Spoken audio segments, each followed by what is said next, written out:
second reading comes from the Gospel of Matthew, chapter 2, verses 1 through 13. Listen once more for the word of the Lord.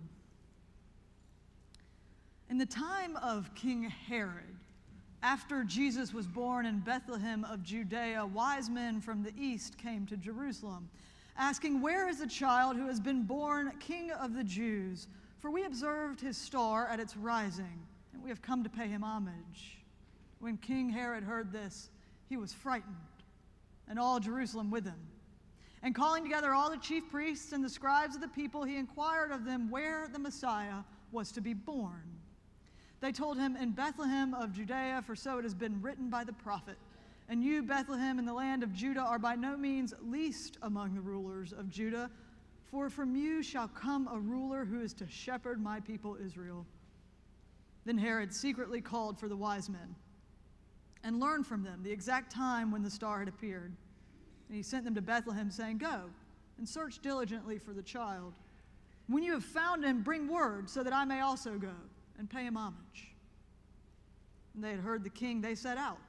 And there ahead of them went the star that they had seen at its rising, until it stopped over the place where the child was.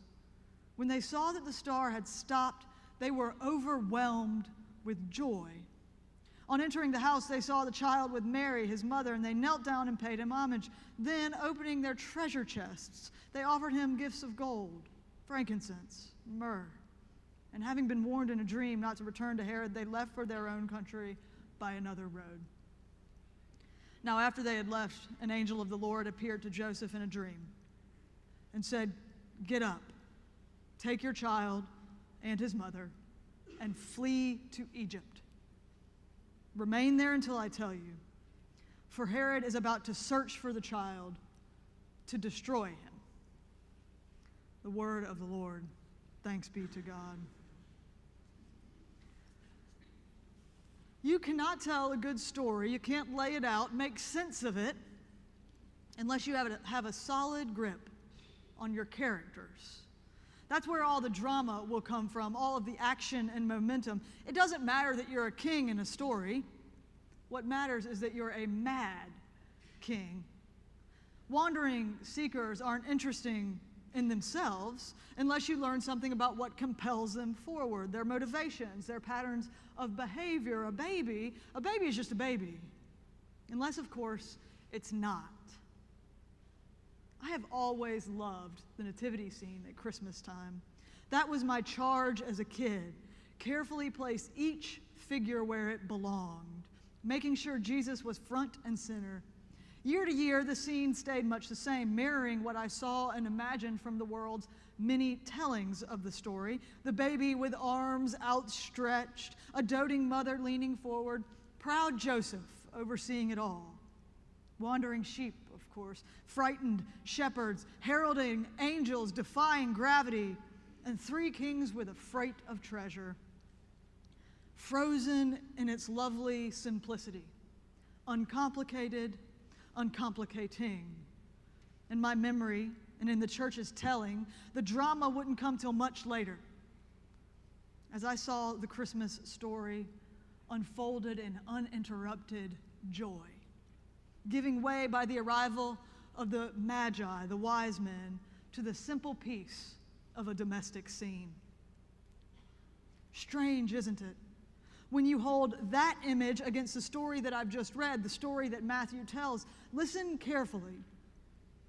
Remember back, ignoring for a moment the scenes that populate your memory. The Epiphany story is not serene. From the beginning of the Jesus narrative, the very beginning, Matthew, the gospel writer, signals to us trouble.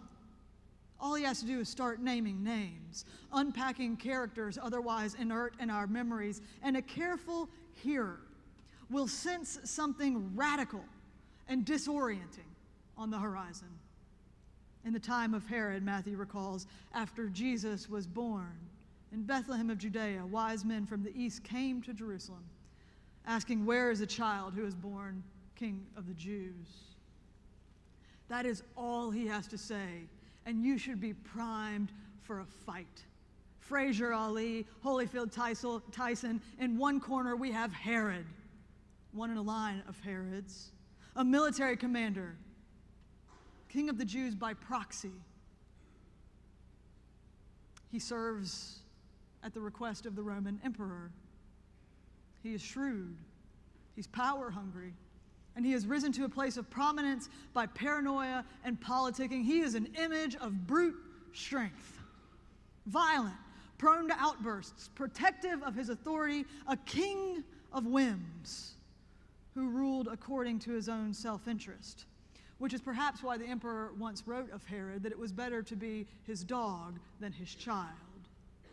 Which brings us to the opposite corner. Going up against Herod and prompting all of this posturing is this child, this baby, Jesus, born in the line of David, in David's city, Bethlehem. This babe bursting with divinity, radiating light, challenges Herod's very sense of self, challenges Herod's authority, his control, his dominance. This child is King of Jews by right and by proxy.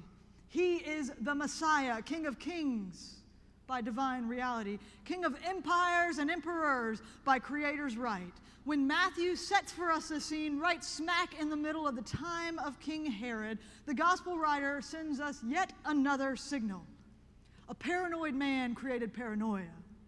A violent, capricious man set his people on edge. Jesus was not born in a neutral utopia.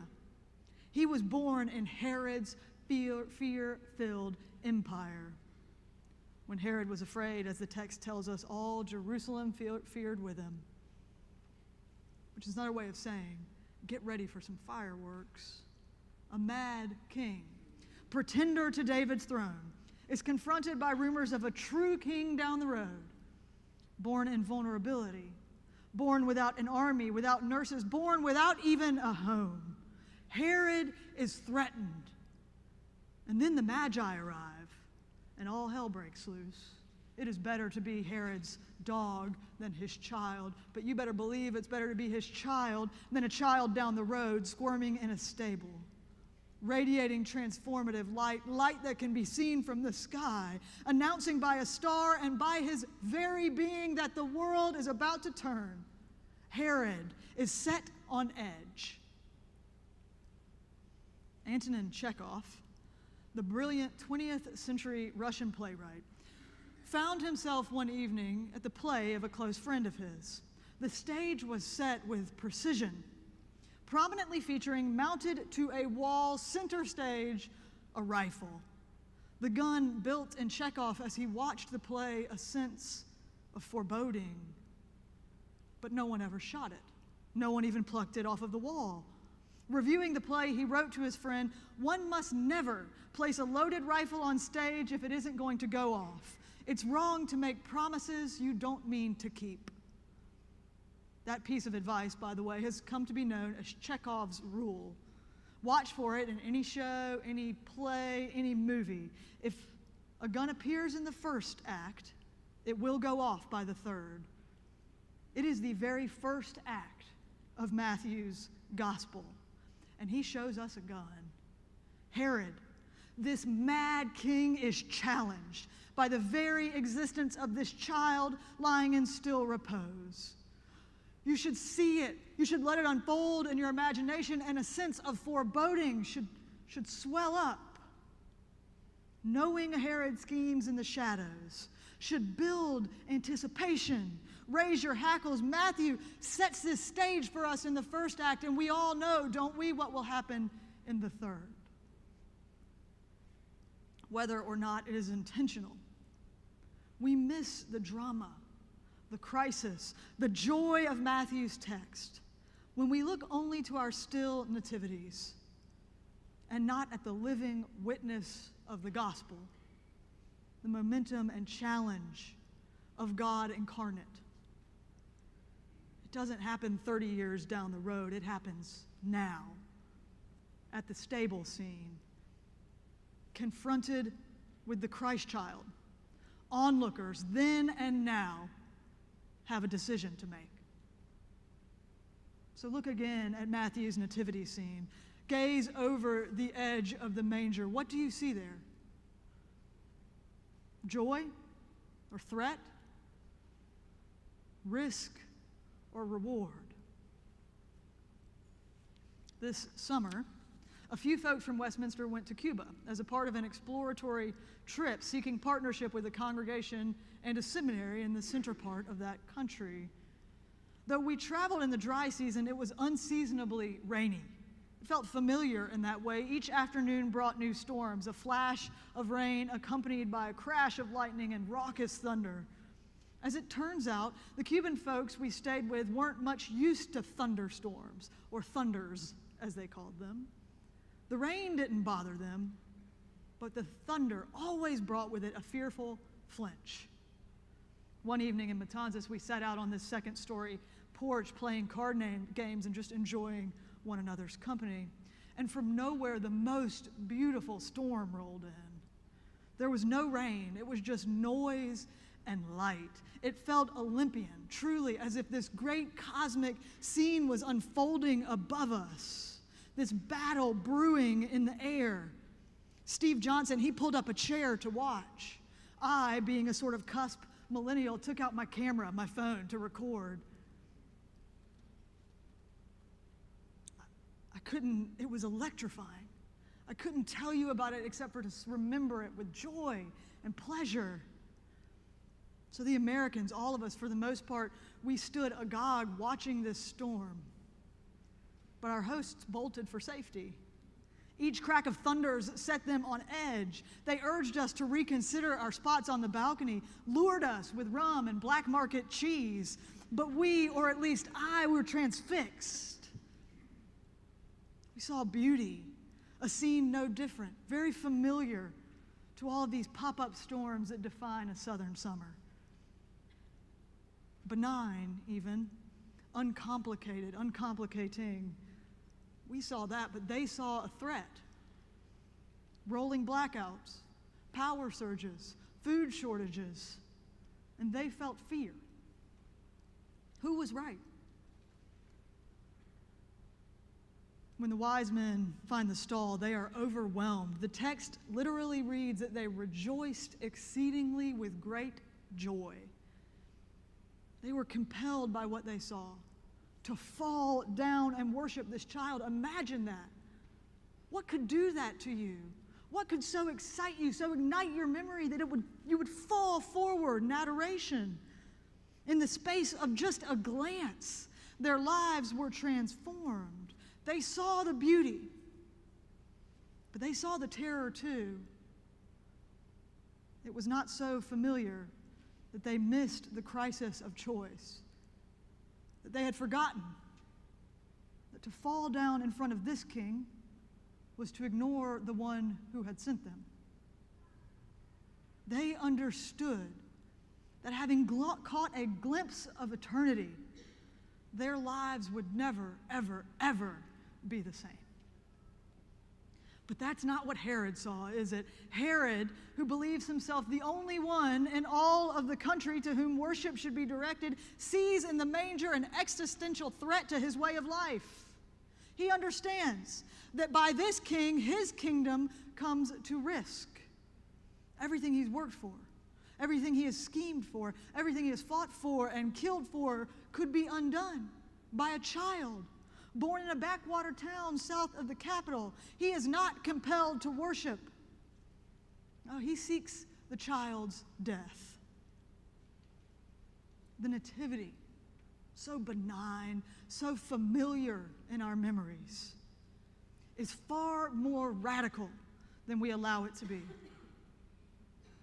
When we proclaim week after week during the Christmas season that Christ is born, we are proclaiming that a power has come into the world in weakness, a power who will, by his death at the hands of another Herod, later in the third act of our story, nonetheless defeat all strong men, who will, by the foolishness of the incarnation, bring a new light, a new order, a new day. When we gaze into the manger, we should always be confronted by the cross. Is that too much, you think?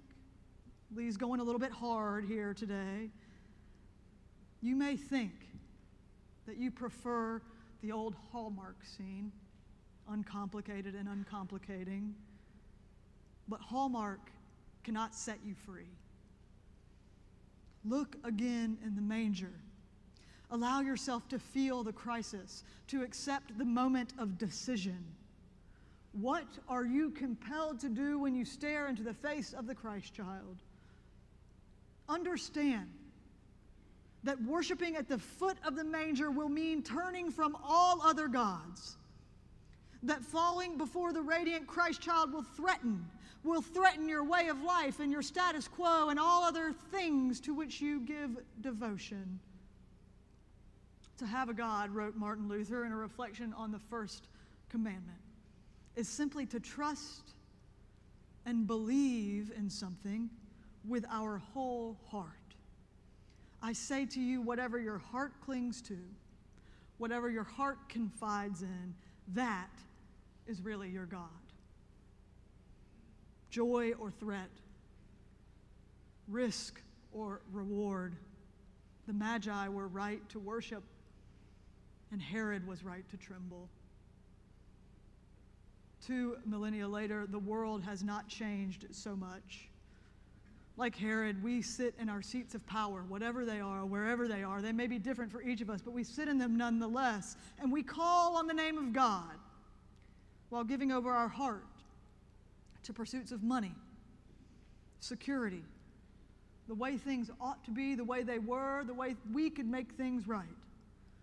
We do not trust God with our whole being, put our entire confidence in God. We trust in our scheming, in our products, in our people. We think we are the only ones who will really be able to get something done. And we protect ourselves. And rather than confront the Christ child, we choose to close ranks. Because deep down we know that true worship, as with the Magi that day, true worship, a moment of divine confrontation, whereby we reckon with the space between who we are and who we have been called to be, will necessarily lead to radical, decentralizing transformation.